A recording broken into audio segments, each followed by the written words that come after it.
আসসালামু আলাইকুম। কেমন আছেন সবাই? আশা করি আল্লাহর রহমতে অনেক ভালো আছেন।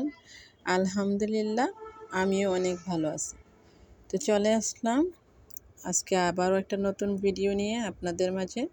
তো আশা করি আমার ভিডিওটা আপনাদের ভালো লাগবে। তো আমার ভিডিওটা যদি ভালো লাগে এটা লাইক দিয়ে শুরু করবেন। তো আজকের ভিডিওতে থাকছে আলুর দম। মূলত আলু দেখে বুঝতে পারতেছেন। তো এটা হচ্ছে আমাদের আঞ্চলিকভাবে আমরা এভাবে তৈরি করে খাই। তো আপনারাও চাইলে বাসাতে এভাবে ট্রাই করতে পারেন।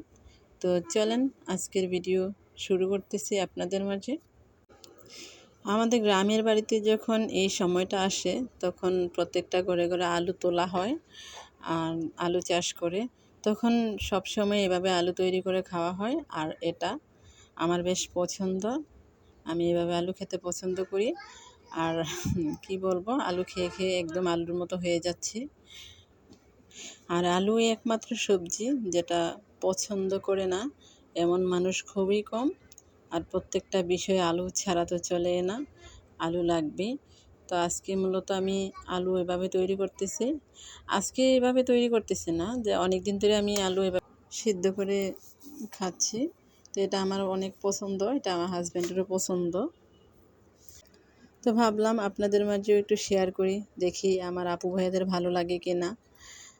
আশা করি ভালো লাগবে যারা বেশি আলু পছন্দ করেন। আমরা আলু বিভিন্ন রকমভাবে খেয়ে থাকি। আর আমি আলুগুলো এভাবেই কেটে নেব, 4 টুকরা করে করে কেটে নেব। আপনারা চাইলে আপনাদের পছন্দ অনুযায়ী কাটতে পারেন। আমি একটু বড় বড় করেই রাখবো, বড় বড় করে রাখলে ভালো লাগে। আর আলু কাটলে কার হাতের অবস্থা কি হয় জানি না, আমার হাতের অবস্থা একদমই বাজে হয়ে যায়, একদমই মেহেদির মতো লাল হয়ে যায়। তো ব্যাপার না, এটা সবারই কম বেশি হয়ে থাকে।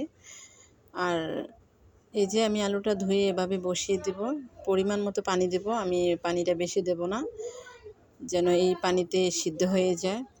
আর এদিকে আমি আজকে মাছা থেকে টমেটো তুলে নিয়ে আসছিলাম। তো ভাবলাম আলুগুলো সিদ্ধ হোক আর আমি এই ফাঁকে এগুলো একটু বেছে নেব। আমি পাকা টমেটোগুলো আলাদা করে নেব আর যেগুলো একটু কাঁচা এগুলো আলাদা করব। আর প্রত্যেক দিন আমি টমেটো তুলে নিয়ে এসে এগুলো বাছতে হয়। তো আজকে আমি বাছি নাই, এভাবে ফেলে রাখছি। তো ভাবলাম যেহেতু একটু সময় আছে একটু আলাদা করে নেই। এই যে দেখেন হাতের অবস্থা কি। আর আমার সারাদিনে একটু কাজ করা থাকে, তো সেজন্য হাতগুলা সবসময় একটু কালারফুল হয়ে থাকে। তো খুবই অল্প সময়ে আমি এগুলা বেছে নিলাম, কারণ এখানে বেশি টমেটো ছিল না, 5-7 কেজি হবে। তো আমি এইগুলা নরমালি রাখবো আমার ফ্রিজে, লালগুলা আর ওগুলা নিচে রাখবো। এগুলা লাল হবে, আলাদা আলাদা করে আমি রান্না করব। কারণ টমেটো তো বেশি দিন রাখা যায় না, দেখা গেছে এগুলা প্রত্যেক দিনে পেকে যায়। আর এগুলো অনেক বেশি ভালো লাগে, একটু টকটক লাগে। আর বাজারের এগুলো তো একটু মিষ্টি লাগে। আর এই সিজনে তো সব কিছু অরিজিনালে পাওয়া যায়। গড় সিজনে যখন অনেক দাম থাকে তখন ভালো লাগে না। তো আমি চলে আসলাম, একটু দেখতেছি আলুগুলো ফুটে গেছে, একটু বলক আসছে। আমি এখানে এখন হলুদ মরিচ লবণ দিয়ে দেব, বেশি কিছু দেব না, এগুলোই দেব। হলুদ দিয়ে দিলাম, তো এখন একটু মরিচ দিয়ে দেবো। মরিচটা আমি একটু বেশি দেব, কারণ আমি যেহেতু ঝাল খাই, মরিচটা আমি বেশি দেওয়ার চেষ্টা করি।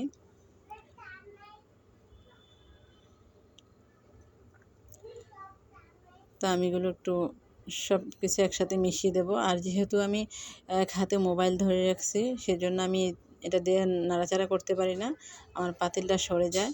তো আমি অফ ক্যামেরা একটু এটা ঝাঁকিয়ে দেব। আর এমনি যদি চামিচ দিয়ে আমি নাড়াচাড়া করি এগুলো ভেঙে যাবে। তো আমি এগুলো অফ ক্যামেরা উল্টিয়ে পাল্টিয়ে দিলাম, এখন আমি ঢেকে দেব। তো আমার আলুটা সিদ্ধ হয়ে গেছে, দেখেন একটুও পানি নেই। আর পানি থাকলে হয়তো ফেলে দিতে হতো, আর ফেলে দিলে ভালো লাগে না। আর আমি এগুলো এখন কড়াইয়ে দেব। তো কড়াইয়ে আমি তেল দিয়ে দিলাম, তেলটা গরম হওয়ার পর একটা পেঁয়াজ কেটে একটা টমেটো কেটে দিয়ে দিলাম। তো এগুলো একটু নাড়াচাড়া দিয়ে ঢেকে দেব, টমেটোটা যেন গলে যায়, মানে সিদ্ধ হয়ে যায়। তো সিদ্ধ হয়ে গেলে আমি এগুলা দিয়ে দেব। এখানে আমি হলুদ মরিচ কিছুই দেই নাই, জাস্ট টমেটো আর পেঁয়াজ দিয়ে দিয়েছি আর 2টা কাঁচামরিচ দিয়ে দিয়েছি। আর আলুগুলা, সিদ্ধ আলুগুলো আমি এখন মশলাতে অ্যাড করে দেব। অ্যাড করে দেওয়ার পর আমি এগুলা উল্টে পাল্টে দেব। আর দেখতে পাচ্ছেন যেহেতু আলুটা আমি পানিটা পরিমাণ মতো দিয়েছি, সেজন্য আলুটা একদম মাখা মাখা হয়ে গেছে। আর যদি আলুটা আমি সিদ্ধ করে পানিটা ফেলে দিতাম, আলুগুলো একদম ছাড়া ছাড়া লাগতো, একটা পানসি লাগতো। আর এটা এভাবেই করতে হয়।